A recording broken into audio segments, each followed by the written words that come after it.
कहानी खामोश सपनों की आवाज। छोटे से कस्बे में रहने वाला आरव एक आम लड़का था, लेकिन उसके सपने बहुत बड़े थे। उसके पिता एक छोटी सी चाय की दुकान चलाते थे और माँ घरों में सिलाई का काम करती थी। घर की हालत साधारण थी, लेकिन माँ पिता के दिल में अपने बेटे के लिए उम्मीदों का समंदर था।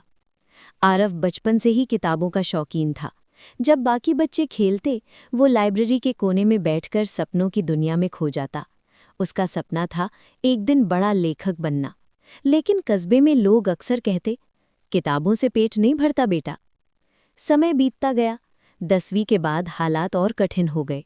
पिता बीमार रहने लगे और दुकान बंद होने की कगार पर थी।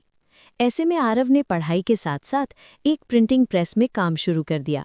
दिन भर मशीनों की आवाज़, स्याही की गंध और रात को थकान, लेकिन उसके सपने अब भी जिंदा थे।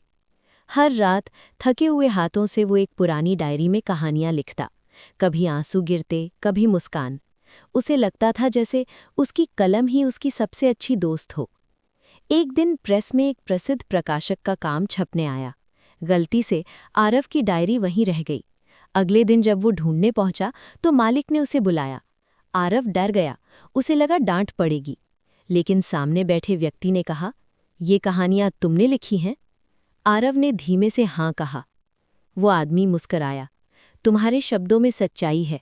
अगर मेहनत जारी रखी तो एक दिन लोग तुम्हारा नाम जानेंगे। कुछ महीनों बाद आरव की पहली कहानी एक पत्रिका में छपी। वो दिन उसके लिए किसी त्योहार से कम नहीं था। माँ की आंखों में खुशी के आंसू थे और पिता की कमजोर आवाज में गर्व। सालों बाद उसी कस्बे में एक किताब की दुकान के बाहर पोस्टर लगा था, आरव की नई किताब, खामोश सपनों की आवाज़। आरव समझ चुका था कि सपने खामोश जरूर होते हैं, लेकिन अगर उन पर भरोसा रखा जाए तो एक दिन वो पूरी दुनिया को सुनाई देते हैं।